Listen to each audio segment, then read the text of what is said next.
కీలకమైన న్యూస్ ఏంటంటే ఎమ్మెల్సీ ఎలక్షన్స్లో ఎమ్మెల్యే కోట ఎమ్మెల్సీలుగా నిన్న కాంగ్రెస్ పార్టీ ముగ్గురిని డిసైడ్ చేసింది. ఒకటి సిపిఐకి ఇచ్చింది. వాళ్ళ ఎలక్షన్స్ ముందు జరిగిన వాళ్ళ ఒప్పందంలో భాగంగా సిపిఐకి ఇచ్చింది. సిపిఐ కూడా అభ్యర్థిని ప్రకటించింది. ఇక బీఆర్ఎస్ పార్టీ దాసోజు శ్రవణ్ కుమార్ గారికి ఎమ్మెల్సీగా అవకాశం ఇచ్చింది. ఇది కొంత మంచి నిర్ణయంగానే మనం చెప్పొచ్చు. సామాజిక న్యాయం విధేయత, కాంగ్రెస్ విషయానికి వద్దాం. సామాజిక న్యాయం విధేయత ఎమ్మెల్సీ అభ్యర్థుల ఎంపికలో కాంగ్రెస్ దృక్కోణం ఇదే. అద్దంకి దయాకర్, శంకర్ నాయక్, విజయశాంతిలకు అవకాశం. ఒకటి సిపిఐకి ఇచ్చారు. ఎవరెవరు? కాంగ్రెస్ నుంచి ముగ్గురులో అద్దంకి దయాకర్, శంకర్ నాయక్, విజయశాంతి. సిపిఐ వాళ్ళకి ఇవ్వగానే అభ్యర్థిని కూడా ప్రకటించుకున్నారు. నెల్లికంటి సత్యం నల్గొండ జిల్లా నాయకుడు. సో ఆయన కూడా మంచి పోరాటాల్లోనే ఉన్నాడు. మంచి పర్సన్కి వాళ్ళు కూడా ఇవ్వడం జరిగింది. సో అద్దంకి దయాకర్కి వస్తుందా రాదా మొత్తం ఆయన మీదనే చర్చ ఉండే. మొత్తానికి అద్దంకి దయాకర్కి ఎమ్మెల్సీ వచ్చింది. ముఖ్యమంత్రి మరి నా సీట్ సగం సీట్లో కూర్చోబెడితే అద్దంకి దయాకర్ని ఏదో అన్నట్టున్నాడు కదా. మరి ఇప్పుడు మరి ఇచ్చే క్యాబినెట్లో ఆయనకి ఏమైనా అవకాశం దక్కదా అన్నది చూడాలి. సో అద్దంకి దయాకర్కి అవకాశం రావడంతో కొంత హమ్మయ్య అని ఆయన సంబంధించిన అభిమానులు కావచ్చు, కాంగ్రెస్లో ఉన్న కొందరు ఊపిరి పీల్చుకున్న పరిస్థితి. ఒకవేళ ఈసారి కూడా ఇవ్వకపోతే పార్టీ ఇజ్జత్ పోతుండే, కానీ ఈసారి ఇచ్చిరు మొత్తానికి. నెక్స్ట్ శంకర్ నాయక్, ఆయన నల్గొండ జిల్లా డిసిసి జిల్లా అధ్యక్షుడు. ఒక సామాన్య కార్యకర్తకి, ఒక లాయల్గా పనిచేసిన కార్యకర్తకి మేము టికెట్లు ఇచ్చామని చెప్పుకోవడానికి కాంగ్రెస్ ఈ శంకర్ నాయక్ టికెట్ ఇచ్చినట్టుగా కనబడుతున్నది. నెక్స్ట్ విజయశాంతి గారు ఎమ్మెల్సీ అంటున్నా, మొన్నటి 2023 ఎలక్షన్లకి ముందు ఆమెకి మంచి అవకాశాలు ఇస్తాము అని చెప్పి ఆమెను పార్టీలోకి తీసుకురావడం జరిగింది. యాక్చువల్గా గాదే ఇన్నయ్య గారు వీళ్ళందరూ కలిసి ఆమెని పార్టీలోకి ఆహ్వానించారు. మొత్తానికి కొంత డిలే జరిగింది ఆమె విషయంలో. ఏ మాట కామాట ఆమె కూడా పోరాటం చేసింది. తెలంగాణ మన తల్లి తెలంగాణ పార్టీ పెట్టి మొత్తం రాష్ట్రం అంతా తిరిగి, సో అద్భుతంగా ఆమె కూడా తన వంతు పాత్రని ఆమె ఒక మహిళగా తెలంగాణ రాష్ట్రం రావడంలో ఆమె కూడా కీలకమైన పాత్ర పోషించింది. సో కొంత డిలే జరిగినా ఆమెకు కూడా ఎమ్మెల్సీ అవకాశం ఇచ్చారు. మరి మినిస్టర్ అవకాశం వస్తుందా రాదన్నది చూడాలి. వస్తే వీళ్ళిద్దరిలో అద్దంకి దయాకర్, విజయశాంతిలో అంటే వీళ్ళిద్దరు అర్హులే. శంకర్ నాయక్ కంటే ఇంకా మిగతా ఎవరైనా వేరే వాళ్ళకి ఇచ్చే అవకాశం ఉండొచ్చు. కానీ అద్దంకి దయాకర్ అండ్ విజయశాంతిలో ఇద్దరికి మినిస్ట్రీ ఇచ్చినా మంచి నిర్ణయంగానే చెప్పొచ్చు. ఎందుకంటే ఒక మహిళకి ఇచ్చామని, ఒక తెలంగాణ ఉద్యమకారునికి ఇచ్చిరన్న ఒక ఇది వస్తుంది. అద్దంకి దయాకర్కి ఇస్తే ఆయన కూడా తెలంగాణ ఉద్యమకారుడే కాబట్టి ఇట్లాంటి వాళ్ళని ఏమైనా పక్కన పెట్టుకుంటే రేవంత్ రెడ్డికి ఏమైనా ఉపయోగం ఉంటుంది. సిపిఐ కూడా ప్రకటించింది నెల్లికంటి సత్యం. ఎమ్మెల్సీ అభ్యర్థుల ఎంపికలో విధేయతకు, సామాజిక న్యాయానికి కాంగ్రెస్ పెద్దపీట వేసింది. ఇది కేవలం ఓన్లీ సామాజిక న్యాయం విధేయత అంటే ఇక్కడ ఇంకో అంశం కూడా ఉన్నది. జానారెడ్డి ఇన్ఫ్లుయెన్స్ కూడా ఇక్కడ పనిచేసినట్టుగా మనకు కనబడుతున్నది. చివరికి అద్దంకి దయాకర్ కూడా జానారెడ్డిని, కోమటిరెడ్డి వెంకటరెడ్డిని ప్రసన్నం చేసుకోక తప్పని పరిస్థితి ఏర్పడ్డది ఆయనకు కూడా.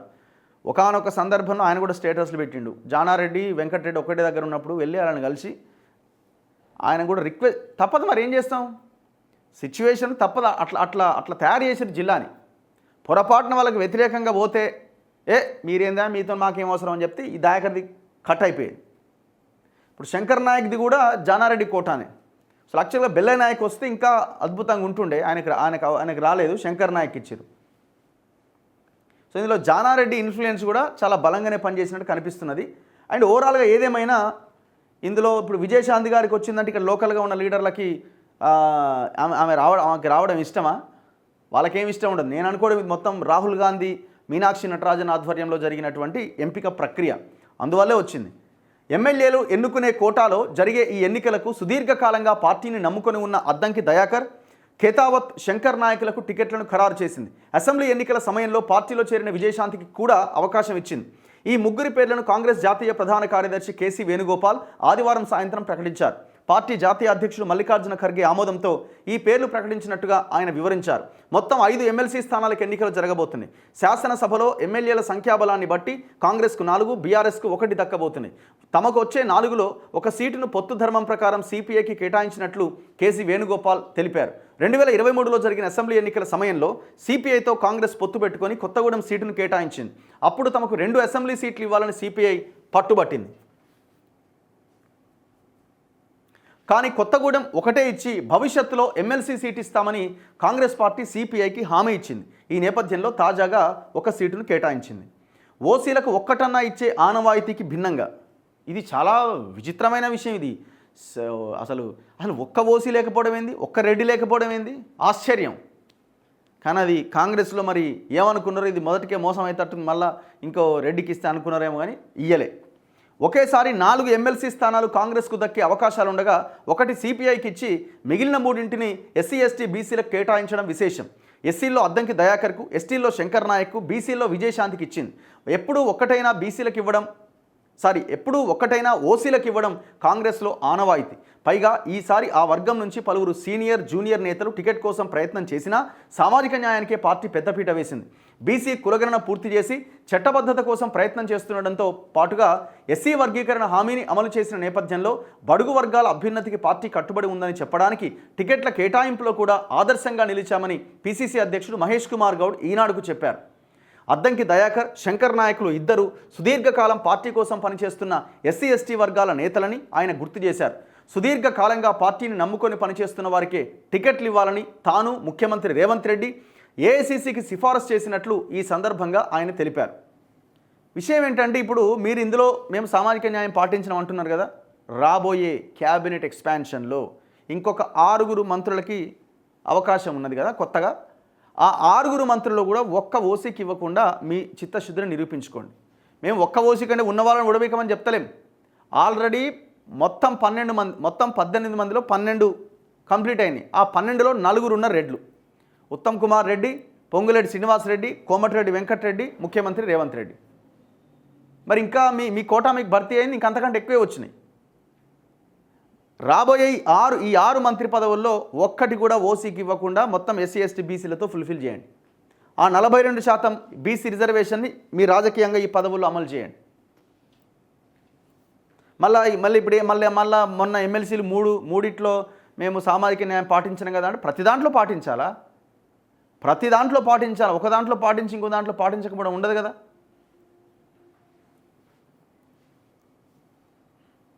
అసెంబ్లీ లోక్సభ టికెట్లు రాకున్నా 2023 అసెంబ్లీ ఎన్నికల్లో తుంగతుర్తి అసెంబ్లీ టికెట్ అద్దంకి దయాకర్కి అని బాగా ప్రచారం జరిగింది.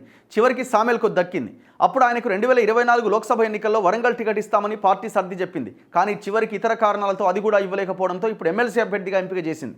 1971లో ప్రస్తుత సూర్యాపేట జిల్లా నెమ్మికల్ గ్రామంలో పుట్టిన Addanki Dayakar MCom, MCA, PhD చేశారు. 2014లో 2018లో తుంగతుర్తి అసెంబ్లీ నియోజకవర్గంలో కాంగ్రెస్ అభ్యర్థిగా పోటీ చేసి ఓడిపోయారు. పీసీసీ అధికార ప్రతినిధి, ప్రధాన కార్యదర్శిగా పనిచేశారు. ఆయనకు 3 పిల్లలు. నెక్స్ట్ శంకర్ నాయక్. హూ ఈ శంకర్ నాయక్? శంకర్ నాయక్ 1972లో ప్రస్తుత నల్గొండ జిల్లాలోని మారుమూల ఖేతావత్ తాండాలో పుట్టారు. వ్యవసాయం చేస్తూ రాజకీయాల్లోకి వచ్చారు. 1998 నుంచి 2001 వరకు దామరచర్ల మండల కాంగ్రెస్ అధ్యక్షుడిగా పనిచేశారు. 2001, 2014 స్థానిక ఎన్నికల్లో దామరచర్ల జనరల్ సీటు నుంచి జెడ్పీటీసీ సభ్యుడిగా ఎన్నికైన ఎస్టీ అభ్యర్థిగా చరిత్ర సృష్టించారు. జనరల్ సీట్ నుంచి ఎస్టీ అభ్యర్థి గెలుపొందింది అక్కడ. సో గొప్ప విషయం ఇది. 2006, 2011 వరకు దామరచర్ల మండల పరిషత్ అధ్యక్షుడిగా అంటే ఎంపీపీగా, 2011, 2014 వరకు బ్లాక్ కాంగ్రెస్ అధ్యక్షుడిగా, 2016 నుంచి 2019 వరకు మిర్యాలగూడ సిటీ కాంగ్రెస్ అధ్యక్షుడిగా, 2019 నుంచి నల్గొండ డీసీసీ అధ్యక్షుడిగా పనిచేస్తున్నారు. కాంగ్రెస్ నిర్వహించే ప్రతి కార్యక్రమంలో చురుగ్గా పాల్గొంటూ నేతల మన్నన పొందారు. కాంగ్రెస్లో చేరే ముందే హామీ. సినీ నటి విజయశాంతి అసెంబ్లీ ఎన్నికల సమయంలో కాంగ్రెస్లో చేరారు. గతంలో బీఆర్ఎస్ తరపున ఎంపీగా ఎన్నికయ్యారు. బీజేపీలో కూడా పనిచేశారు. కాంగ్రెస్లో చేరే ముందే తనకొక పదవి ఇవ్వాలని అప్పటి ఏఐసీసీ రాష్ట్ర ఇన్ఛార్జ్ ఠాక్రే వద్ద ఆమె షరతు పెట్టినట్టుగా తెలుస్తోంది. ఈ హామీని గుర్తు చేస్తూ కొద్ది రోజుల కిందట ఢిల్లీ వెళ్లి ఏఐసీసీ నేతలను కలిసి ఎమ్మెల్సీ టికెట్ను అడిగినట్టుగా సమాచారం. ఆమెకు హామీ ఇచ్చినట్లు ఠాక్రే ఏఐసీసీకి చెప్పినట్టుగా తెలుస్తోంది. ఈ నేపథ్యంలో బీసీ కోటా కింద ఆమెకు పార్టీ టికెట్ ఇచ్చింది. పలువురు బీసీ నేతలు టికెట్ కోసం తీవ్రంగా ప్రయత్నించారు. కానీ విజయశాంతికి అదే కోటా టికెట్ కేటాయించడం విశేషం. మహిళా అండ్ బీసీ కోటా రెండు ఆమెకి కలిసి వచ్చిన అంశాలు. ఆమె ఢిల్లీకి పోయిందంటున్నారు. నాకు తెలిసి దాని తుత్తదే. వీళ్ళే ఇనిషియేట్ తీసుకొని ఆమెకి పదవి ఇచ్చినట్టుగా కనబడుతున్నది. మొత్తానికి ఈ ఎలక్షన్స్ మొత్తం ఏకగ్రీవమయ్యే అవకాశం ఉన్నది. 4-4 కాంగ్రెస్కి వస్తుంది, 1 బీఆర్ఎస్కి వస్తుంది. బీఆర్ఎస్ ఏమో 2 అభ్యర్థులను కూడా పెట్టే అవకాశం ఉందని ఏదో చర్చ జరిగింది. ఏమీ లేదు.